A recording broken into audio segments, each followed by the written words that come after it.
hugas, iwas. Magandang tanghali Pilipinas. Mask, hugas, iwas. Yan po ang kinakailangan para tayo po ay pangalagaan ng ating kalusugan nang tayo po ay makapaghanap buhay. Well, magandang hapon po sa inyong lahat. Kung inyong matatandaan, naglabas ang inyong IATF na isang resolution. Ito po yung IATF Resolution 80 kung saan pinayagan ang pagbabalik ng motorcycle taxi pilot study. Kaugnay nito, inatasan ng National Task Force at DOTR na ipatupad at i-monitor ang nasabing pilot program. Naglabas ang NTF ng operational guidelines para sa motorcycle taxis at tricycle backriding. Ito po ang ilan sa mga salient points. Unahin natin ang motorcycle taxis. Para sa motor taxi drivers, dapat ay nasa maayos na kalusugan bago ang kanilang accreditation ng motorcycle taxi application providers as certified ng clinic ng accredited ng DOH. Magsuot ng protective gear gaya ng jacket or long sleeve shirt, closed shoes, long pants at iba pang protective gear habang nasa biyahe. Magsuot ng reflectorized vest na may motorcycle taxi branding at identification card at siguraduhin na lahat ng drivers ay bahagi ng DOTR, TWG, Motorcycle Taxi Pilot Study Driver Master List. Gumamit ng sariling helmet na may full face visor habang biyahe na magsisilbing face shield. Magsuot ng face mask at na natatakpan ng ilong at bibig. Mag-submit ng body temperature at motorcycle sanitation report bago magsimulang bumiyahe sa motorcycle network company o ride-hailing service.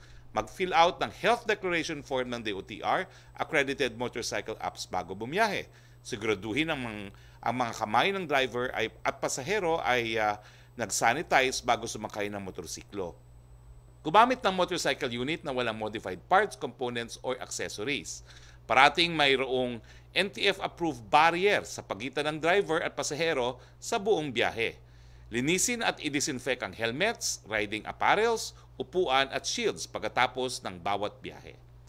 Ang bilis ng takbo ay hindi tataas sa 60 km per hour sa daan habang naka-duty. Sundin ang speed limit sa daan gaya ng eskwelahan, simbahan at palengke. Sundin lahat ng traffic rules at regulations. Sundin ang maximum payload ng motorsiklo. Siguraduhin na ang motorsiklo ay routinely maintained at lahat ng safety gears ay nasa magandang kondisyon. Sumunod sa required na COVID-19 testing.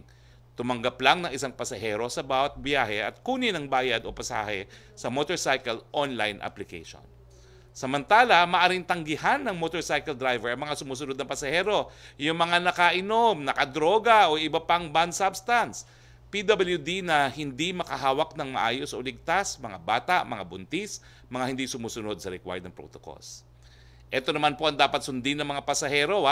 Magsuot ng protective gear gaya ng jacket, long sleeve shirt, closed shoes, long pants at iba pang protective gear habang nasa biyahe. Gumamit ng sariling helmet na may full face visor na sarado habang nasa biyahe na magsisilbing face shield. Magsuot ng face mask na natatakpan ng ilong at bibig habang nasa biyahe. Nakaupo ng naka-front face. Siguraduhin din na ang kanilang mga kamay ay sanitize bago sumakay at bago bumaba ng motor. Mag-fill out ng health declaration form via DOTR accredited motorcycle taxi apps bago mag-booking ng biyahe. Linisin at i-disinfect ang helmet, riding apparels at shields pagkatapos ng bawat biyahe. Magbayad lang sa motorcycle taxi only application. Sa mga motorcycle taxi app providers, ito naman ang dapat na ipatupad. Proper identification ng drivers at mga pasahero gamit ang platform para masiguro ang contact tracing. Tandaan na lahat ng nakukuhang data ng identification galing sa motorcycle app providers ay confidential at private information. Dapat siguraduhin din na ang motorcycle app provider ang data security at siguraduhin na ang nakolektang identification information ay para lang sa security at public health protocol. Magbigay ng comprehensive safety campaign sa publiko para masiguro na alam ng mga pasahero ang public health standards at protocols ng pagsakay sa motorcycle taxi. Siguraduhin ang pagsunod ng driver sa paggamit ng NTF-approved barriers. Siguraduhin din na ang bayad sa pasahe ay cashless. Siguraduhin na ang drivers ay nagbibigay ng body temperature at motorcycle sanitation status report bago magsimula ng unang biyahe. Siguraduhin na ang drivers at pasahero ay mag-fill out ng health declaration forms via DOTR accredited motorcycle apps bago bumiyahe. Siguraduhin na ang drivers ay nagpapa-COVID-19 testing. Siguraduhin na ang drivers ay regular nagtetest sa alcohol at droga at mag-submit on a monthly basis ng raw data ng mga sumusunod. Yung road crashes at reklamo mula sa pasahero, service feedback mula sa pasahero, datos sa biyahe, kilometrong biniyahe, pasahing nakolekta. Ang pilot implementation ay kukuha rin ng mga datos mula sa mga lugar na matutukoy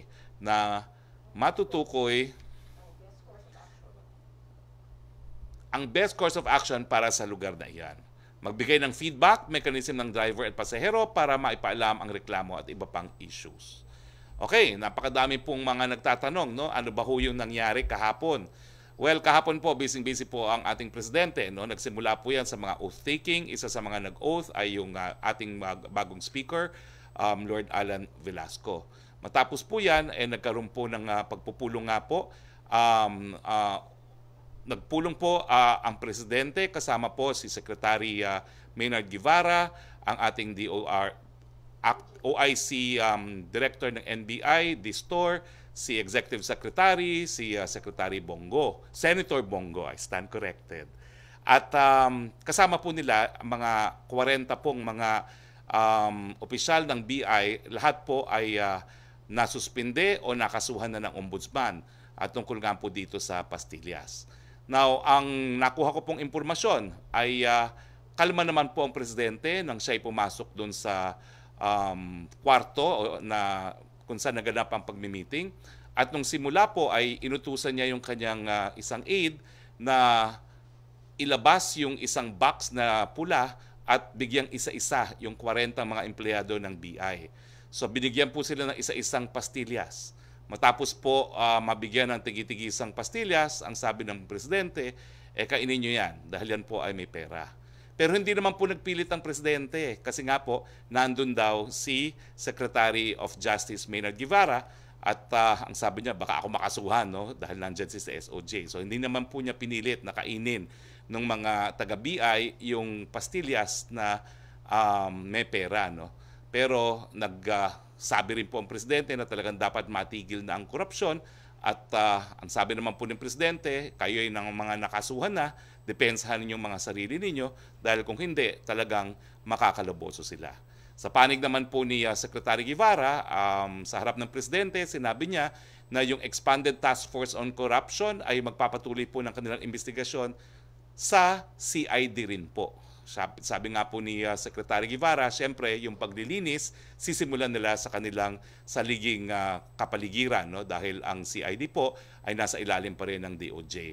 At umapela pa rin ng ating Secretary of Justice na sana maaktuhan na po ng Kongreso yung panukalang batas na nag-aamenda ng batas na bumuo po sa CID dahil Commonwealth Act pa po ito. No? Ibig sabihin, yung batas na bumuo at umiiral ngayon sa Commission on Immigration and Deportation, panahon pa po ng mga Amerikano dahil Commonwealth Act pa po yan at dapat na talagang maamendahan.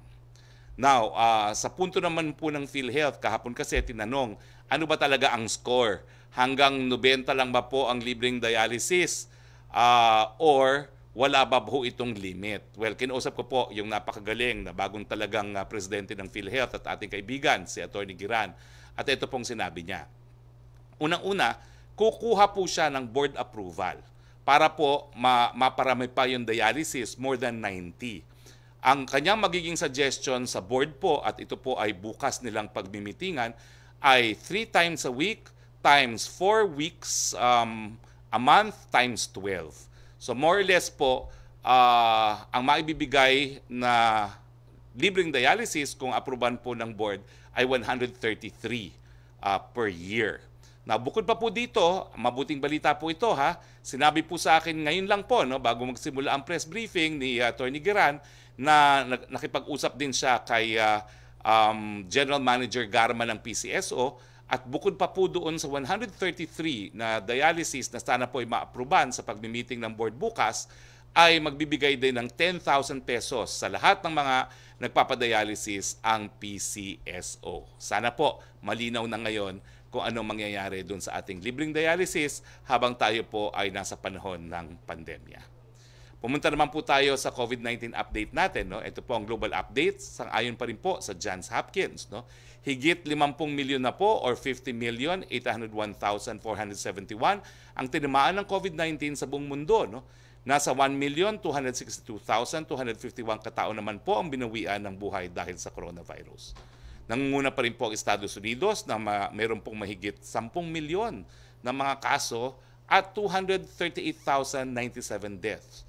Pangalawa pa rin po ang India na may pinakamaraming kaso ng COVID sa mundo. Meron po silang 8.5 million cases at 126,611 deaths. Pangatlo po ang Brazil, 5.6 million na mga kaso, 162,628 deaths. Pang-apat po ang France, 1.8 million na mga kaso, 41,049 deaths. At panglima po ang Russia, meron pong 1.7 million na mga kaso at 30,546 deaths.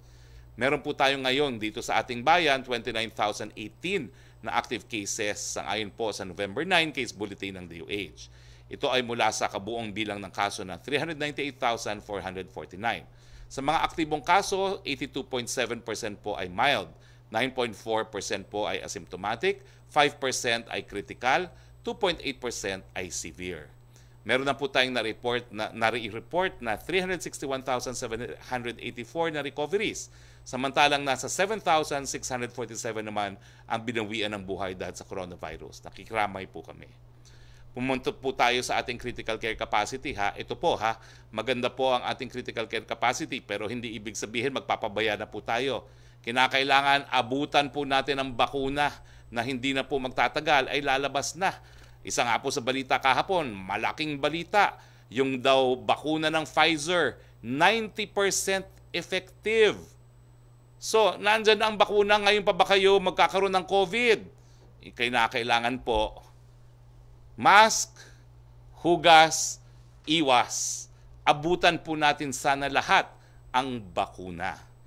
Pero pagdating nga po sa ating critical care capacity, meron po tayong 56% available pa pong mga ICU beds, 60% available na isolation beds, 69% po ang available ward beds, at 78% po ang available na ventilators.